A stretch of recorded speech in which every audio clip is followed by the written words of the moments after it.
Irma Khan, welcome to Out and About magazine. It is such a pleasure to be sitting across a woman who is in STEM. If you know a little bit about me, then you know that I am a lover of women in STEM. So it's such a pleasure to have you here. Thank you for joining us at Papa Dubai, which has been a great host for us today.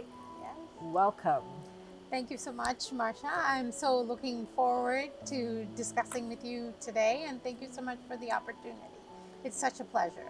Thank you. And I forgot to say, Irma is the Global E-commerce Manager at Caterpillar Inc. So super special. Let's start by you telling us a little bit about yourself and what brings you to Dubai. Well, Marsha, the Middle East region has always been special to me. While I grew up in the States, my father was based in Riyadh, Saudi Arabia. So while growing up in the States, still visiting Middle East, I had quite an affinity to the region. And when I went back to the States for my engineering school, I always had a dream of coming back to the region and working as an adult.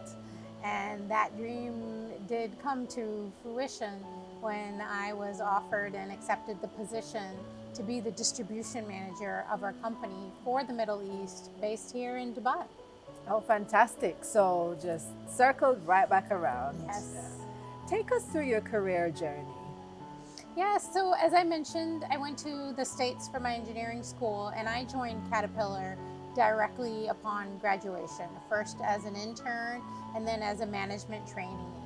And from there, I had a lot of special and exciting assignments with Caterpillar, mostly in the field, in Seattle and in Toronto, where I learned a lot about our distribution network and about our customers' businesses. And then I headed back to Illinois, and at that time, the world of data science and analytics was exploding onto the scene. And so I had an opportunity to do a lot of learning and pursue leadership opportunities there until the time that the Middle East came knocking. And then I moved to Dubai and have had several positions here, including now in my role in e-commerce.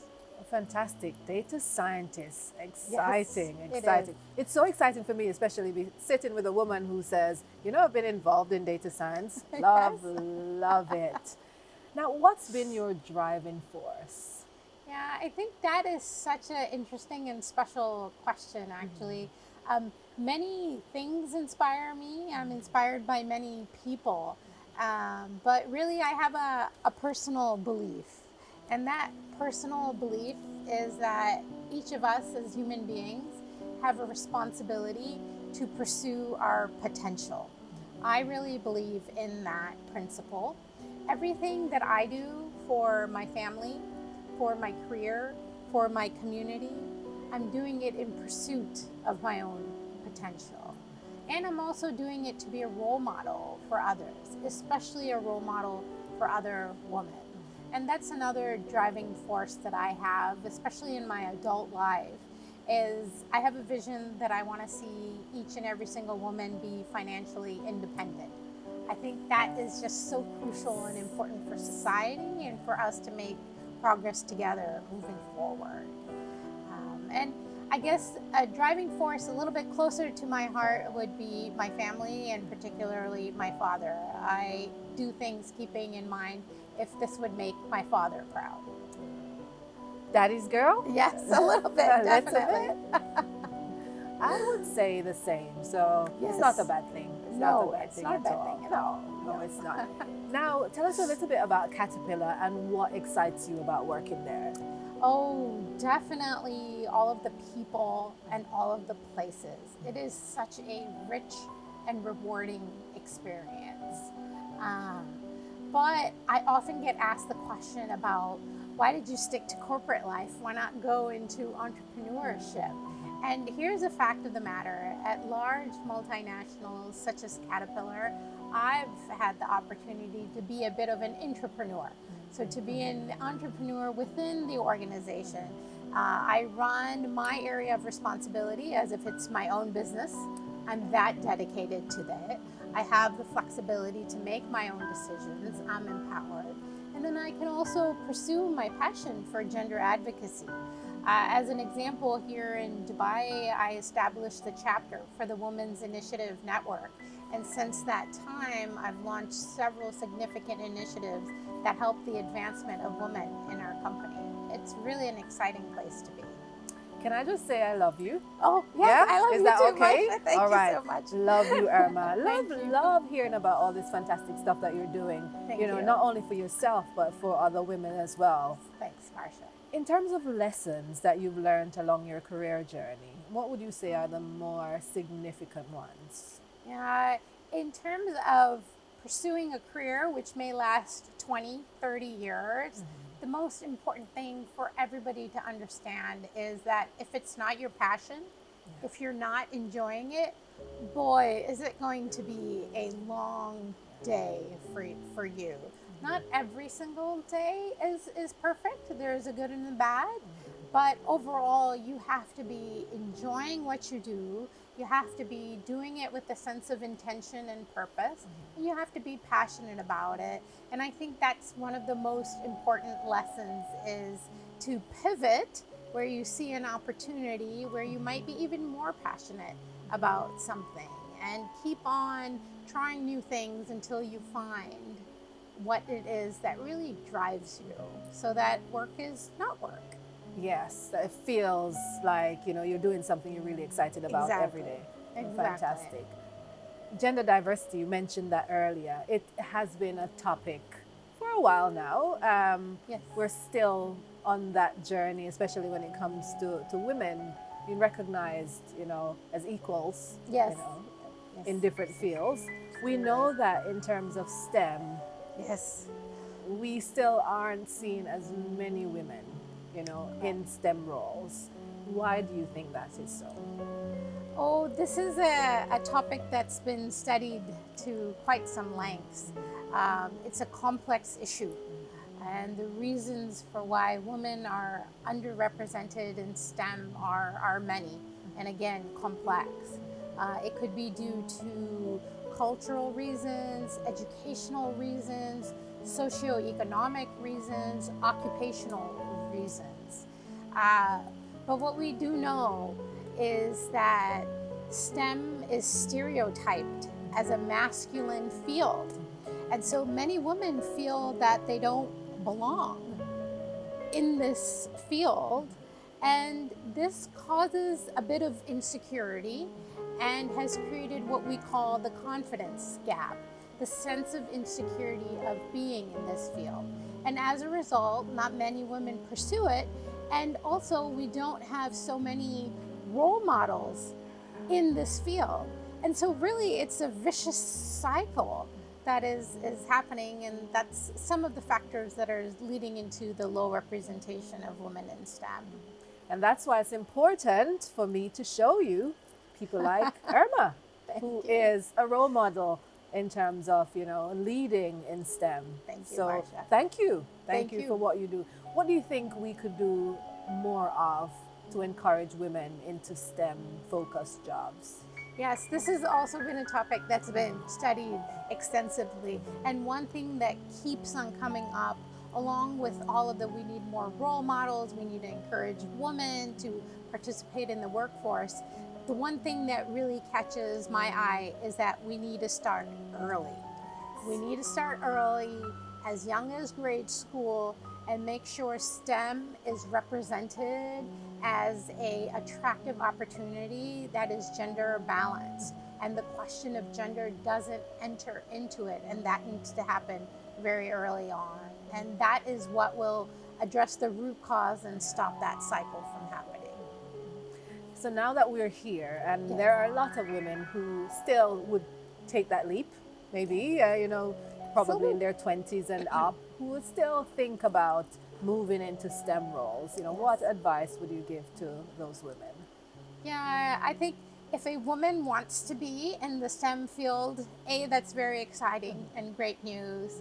But I would tell them to be prepared, and to be comfortable with being the first, to be prepared and to be comfortable with being the only woman in the room oftentimes. So if that's something that excites women, I think STEM is indeed a good career path for them. But if women in the industry want to make progress in this industry, I think being comfortable with being a trailblazer, because we are still trailblazers, is what's required, even in today's world. And let me just throw something in there. What do you do? You know, when you're in a room dominated by men, you know, what do you do? Yes, I really believe in being an authentic leader. So I am myself. I believe in diversity and inclusion. Caterpillar is working really hard, as are other organizations around the world, to build diverse teams. And I really believe that we cannot leverage the power of diversity until each of us brings our true selves to the table. And that's really where inclusion comes in as well. As a leader, and again, sometimes as the only female leader at the table, I play the role of being an inclusive leader and making sure that I feel that everybody belongs. And for women who find themselves as a only woman at the table, I think being authentic and bringing the unique qualities that make up you, you're there for a reason, is really important. And again, it's the only sustainable path in a long career. Otherwise, if you try to be somebody else, you'll be quite tired real soon. There's no better advice than that. Be yourself. Thanks, You Marsha. know, Yes. if you're not yourself, Yes. you're gonna wear yourself down. Exactly. Because you're pretending each and every day to be something that you're not. Exactly. That's exactly right. Now, mental health Yeah. has been a topic for a while.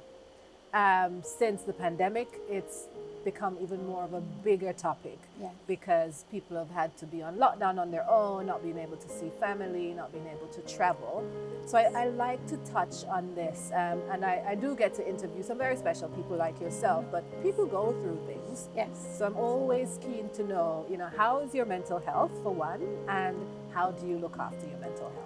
Yeah, that's such an important topic, especially as you mentioned these days. I'm glad you're asking the question and addressing it, because sometimes it's not even addressed.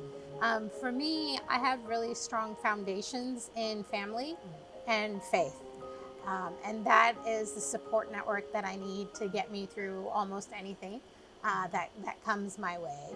On a more daily basis, I journal. I write everything down. I like writing. It helps me to process and organize my thoughts. And most importantly, for my mental health, it's a good release to let go of something that might have happened, and to also reflect on the positives as well that would have happened that over the course of time.